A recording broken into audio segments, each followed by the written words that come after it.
नमस्कार, मैं चित्रा देशमुख जोश अपना अपना में आपका मन से स्वागत है। आज हमारे साथ बात करेंगे wild life photographer Sujata Talegaonkar. Photographer और वाइल्ड लाइफ फोटोग्राफी दोनों में काफ़ी अंतर है। गृहिणी से वाइल्ड लाइफ फोटोग्राफर बनना बहुत ही मुश्किल और हिम्मत का काम है। करीब 4 से 5 किलो कैमरा और लेंस का वजन उठा के घंटों तक बर्ड और एनिमल का इंतज़ार करना ये आसान काम नहीं है, और अपने कैमरे में उसकी कहानी कैप्चर करना ये अपने जोश के बिना इम्पॉसिबल है। वाइल्ड लाइफ फोटोग्राफर उनका एक पागलपन, जुनून और जोश है। ये टैलेंट को उन्होंने अपना करियर बना दिया। इस फील्ड के बड़े बड़े लोगों ने उनकी बहुत ही प्रशंसा की, और मैं आपको बहुत ही प्राउड से बोलना चाहती हूँ कि ये मेरी फ्रेंड है। अभी जो फ़ोटो हम देख रहे हैं, सुजाता जी की मेहनत और परिश्रम की झलक है। उनके पास बर्ड के फ़ोटोग्राफ्स का अच्छा कलेक्शन है। माइक्रो फोटोग्राफी भी कर रहे हैं, उसका भी कलेक्शन अच्छा है। किसी को भी देखना है या परचेस करना है तो आप डिस्क्रिप्शन बॉक्स में लिंक पर जाके देख सकते हो। कोई भी टैलेंट घर के लोगों के सपोर्ट और अपनी खुद की इच्छा शक्ति से ही पॉसिबल है, और ये तभी हो सकता है जब एक माँ अपनी अंदर की स्त्री को समझ पाएगी, उसकी भावनाओं की कदर करेगी और अपने अंदर की टैलेंटेड स्त्री को जगाएगी। जब अपने जीवन में अपनी जवाबदारी कम हो जाती है तब खुद के लिए जीना चाहिए। इसके ऊपर मुझे किसी की कविता याद आई। ये कविता पक्षी के लिए है, लेकिन मुझे लगता है कि एक स्त्री को भी लागू पड़ेगी। हमें आज़ाद रहने दो, हमें आज़ाद रहने दो। न पिंजरे में सुंदरता बढ़ेगी हमारी, न पिंजरे में सुंदरता बढ़ेगी हमारी। नीला आकाश हमें छूना है। हम दिल को दिलासा देते हैं, कोई दिन तो ऐसा आएगा ये पिंजरा भी पिघल जाएगा, उड़ जाएंगे हम कभी। तुम आज़ाद करके देखो हमें, हम उड़ते ही चले जाएंगे। हमें आज़ाद रहने दो, हमें आज़ाद रहने दो। नमस्कार, मैं सुजाता तळेगावकर। मैं एक हाउसवाइफ हूँ और अब मैं वाइल्ड लाइफ फ़ोटोग्राफ़र भी हूँ। सबसे पहले मैं आप सबका धन्यवाद करना चाहती हूँ। साथ साथ चित्रा का भी मन से धन्यवाद करना चाहती हूँ, क्योंकि चित्रा के कारण ही मैं आप सब तक पहुँच पा रही हूँ। मैं बचपन से ही मुझे नेचर का बहुत करीब रहने का मौका मिला। बचपन से ही मैं नेचर लवर हूँ। साथ साथ पक्षियों का आवाज़ सुनना, देखना, जंगल जाना, ये सब मुझे बहुत पहले से बहुत पसंद था। अब उसके साथ साथ मैं बर्ड वॉचिंग करने लगी। बर्ड्स का साउंड सुनने का बहुत शौक़ था, और वो सुन के मैं पहचान सकती थी कि ये बर्ड ये है शायद, ऐसा। तो वो कारण हो सकता है कि एक डॉक्टर नीता शाह करके है, जो एनवायरमेंटलिस्ट है, मिनिस्ट्री ऑफ एनवायरनमेंट के साथ वो अटैच है। तो उनके साथ मुझे कुछ दिन काम करने का मौका मिला। सिर्फ इसी कारण शायद, क्योंकि मैं कोई भी उड़ता हुआ बर्ड या पेड़ पे बैठे हुए, दूर कहीं बैठे हुए बर्ड्स रहते हैं जो मैं उसके आवाज़ से पहचान सकती हूँ, या तो लोकेट कर सकती हूँ कि यहाँ ये बर्ड है, यहाँ ये बर्ड है, ऐसा। पहले खाली देखती थी बर्ड्स को, उसका आवाज़ सुनती थी। फिर उसके बाद धीरे धीरे मैंने फ़ोटोग्राफ़ी शुरू की। लेकिन ये इतना जितना बोल रही हूँ उतना आसान नहीं है।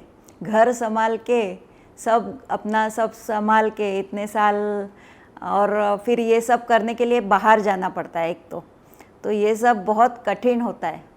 ज़्यादातर लेडीज़ लोगों के लिए ये बहुत कठिन है, लेकिन फिर भी घर का साथ, सबका सपोर्ट, उसके साथ मैं बाहर आ चुकी हूँ अभी।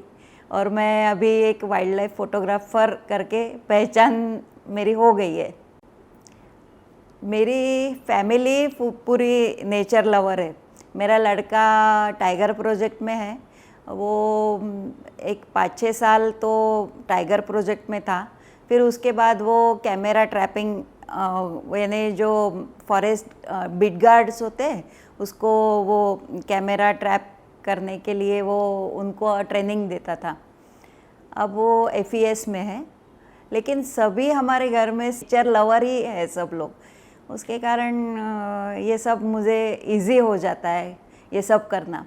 घर से अगर मैं फ़ोटोग्राफी के लिए निकलूँ तो सुबह 6 बजे 5 बजे, कभी कभी रात को ही निकल जाना पड़ता है, क्योंकि सुबह 5 बजे मुझे पहुंचना है वहाँ पॉइंट पे।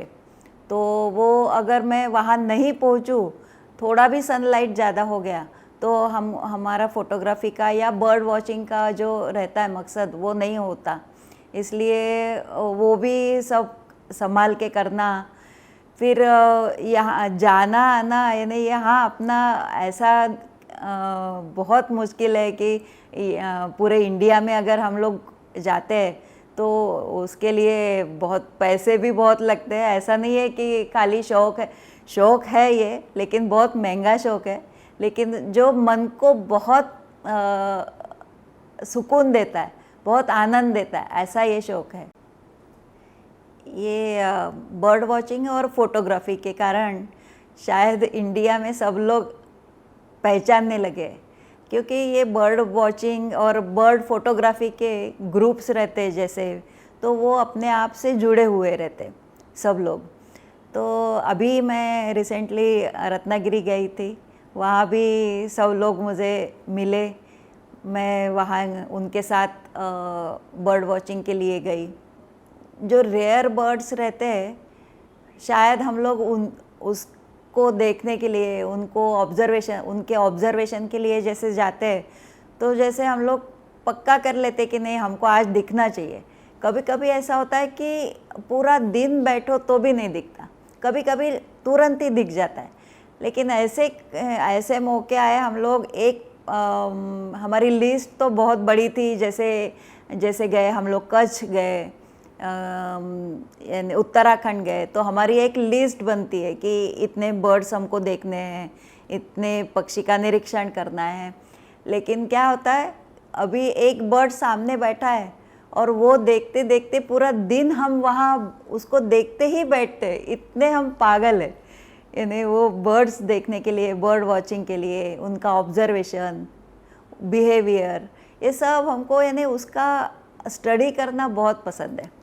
तो एक पक्षी के लिए जाते हैं, 10 पक्षी के लिए, लेकिन एक अगर पक्षी दिखा तो भी इतना आनंद होता है कि बस हम लोग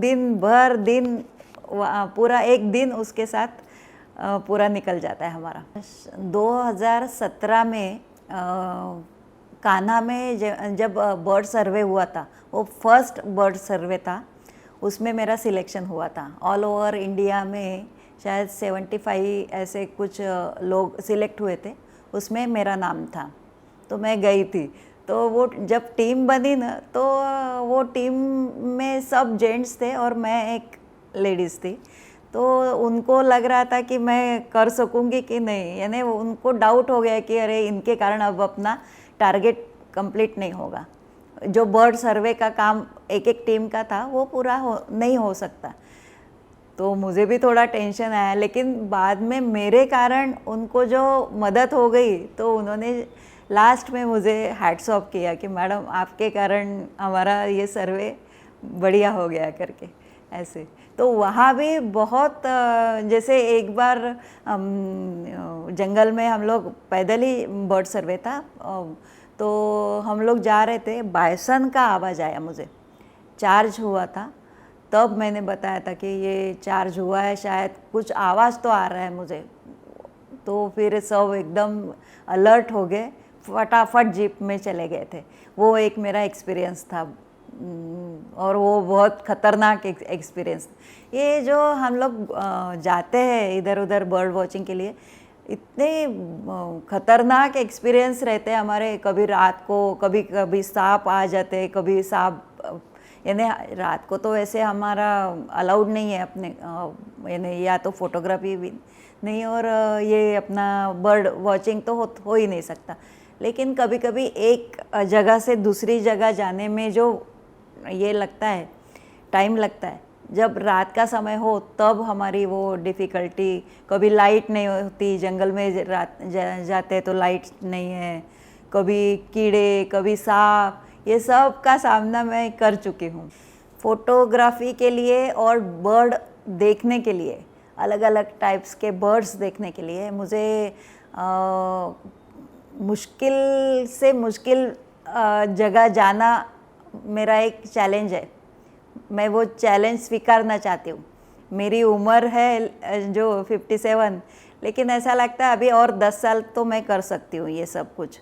इंडिया में मैं शायद बहुत जगह जा चुकी हूँ जो बर्ड वॉचिंग के लिए, जैसे उत्तराखंड, मध्य प्रदेश, अरुणाचल प्रदेश, केरला, आसाम, फिर गोवा, ये सब जगह जा चुकी हूँ और अभी काफ़ी जगह जाना बाकी है मेरे लिए।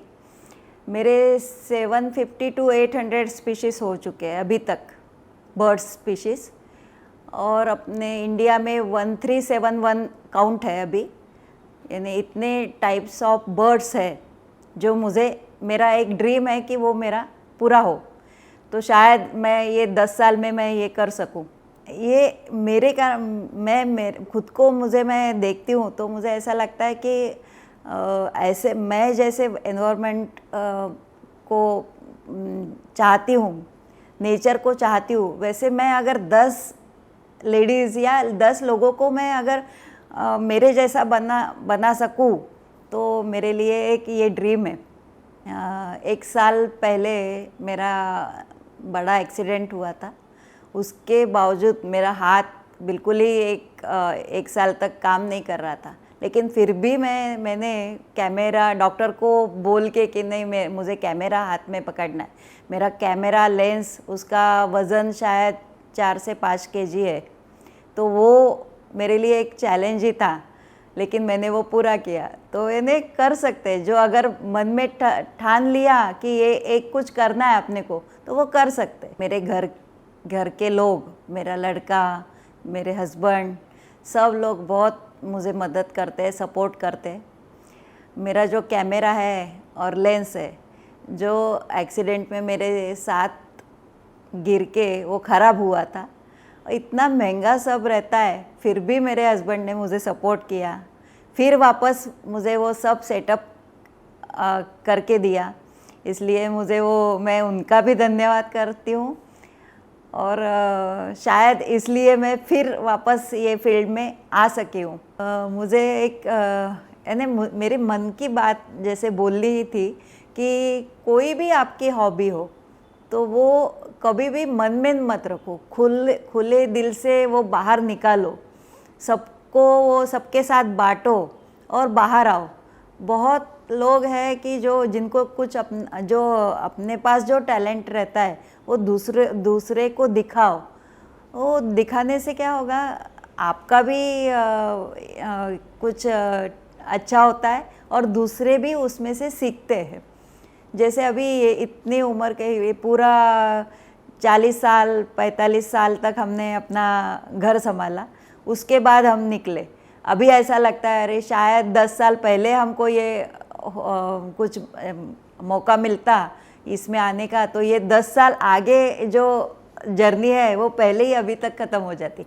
वो जर्नी तो कभी ख़त्म नहीं होगी, क्योंकि ये जो पैशन है वो मरते दम तक रहेगा। और शायद मुझे ऐसा लगता है कि आप सबको ये कुछ ना कुछ करना चाहिए। सब में एक कुछ ना कुछ गुण रहते हैं, कुछ टैलेंट रहता है। आप ओपन अप हो, बाहर आओ, सब लोग इंतज़ार कर रहे हैं। नेचर के साथ रहो और मज़ा करो और मस्त रहो। जोश अपना अपना ये अपना एक छोटा मंच है। यहाँ पर हर एक स्त्री की प्रेरणादायक कहानी होगी, और वो होगी एक गृहिणी की। और ऐसे ही प्रेरणादायक वीडियो देखने के लिए लाइक, शेयर और सब्सक्राइब करो।